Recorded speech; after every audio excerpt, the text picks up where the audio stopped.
সকালের নাস্তায় খেয়েছিলাম কলা, পাউরুটি, কাঠবাদাম, কাজু বাদাম, চীনা বাদাম, পেয়ারা আর হচ্ছে জিলাপি। জিলাপি হচ্ছে অল্প পরিমাণেই ছিল ১ টুকরা, যদিও বা পুরোটা আমি খেতে পারি নাই, কারণ মিষ্টি তেমন একটা আমার পছন্দ না। এরপর খেয়েছিলাম আখের রস। আখের রস কার কার পছন্দ?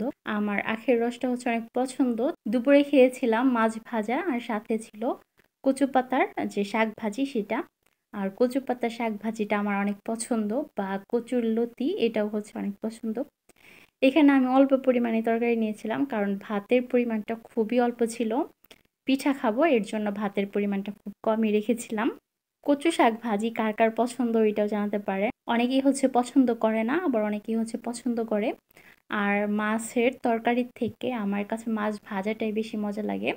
দেখা যায় মাছ ভাজা হলে ভাতের পরিমাণটা একটু বেশিই খাওয়া হয়। এর জন্য আমি একটা মাছ ভাজা নিয়েছিলাম। আর সবজি তরকারি খাওয়ার পর কেন যেন একটা তৃপ্তি লাগে না, কিন্তু কোনো ধরনের সবজি ভাজা বা মাছ ভাজা দিয়ে অনেক পরিমাণে ভাত খাওয়া যায়। সেটা হতে পারে বেগুন ভাজা, পটল ভাজা, আলু ভাজা, সব ধরনের ভাজাই খেতে অনেক মজা। তার কয়েক ঘন্টা পর খেয়েছিলাম চিতই পিঠা। আর এখানে কয়েকটা ডিম চিতই বানানো হয়েছিল। আর চিতই পিঠার থেকে ডিম চিতইটা আমার বেশি পছন্দ। আর ডিম চিতই যখনই বানাবেন তখন উপরে মশলা আর কিছু ধনিয়া পাতা দিবেন, তাহলে খেতে আরো বেশি মজা হয়। অনেকে হচ্ছে ডিম চিতইটা পছন্দ করে, আবার অনেকে হচ্ছে ডিম চিতইটা পছন্দ করে না। কিন্তু বাসায় যখনই চিতই পিঠা বানানো হয় তখনই হচ্ছে ডিম চিতইটা বানাই। আর এটা হচ্ছে শুধু শীতকাল না, বাসায় চালের গুঁড়া থাকলে যখন ইচ্ছা তখনই বানানো যায়। আর এর পাশাপাশি ছিল মাংস পিঠা। এটা আরো বেশি পছন্দ, কারণ এটা অনেক ক্রিস্পি থাকে আর ভেতরে মাংসের পুর।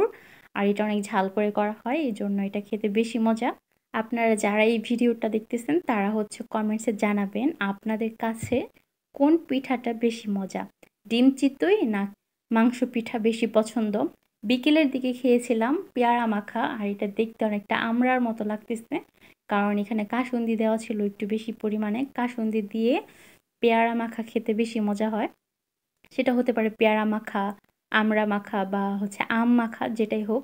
ড্রাগনের একটা ক্লিপ নিলাম। ছাদের যে ড্রাগন এটা পাকা শুরু হয়ে গেছে, কালার চলে আসছে। ড্রাগন পাড়ার যে ভিডিওটা সেটা হচ্ছে নেক্সট ভিডিওতে দিব।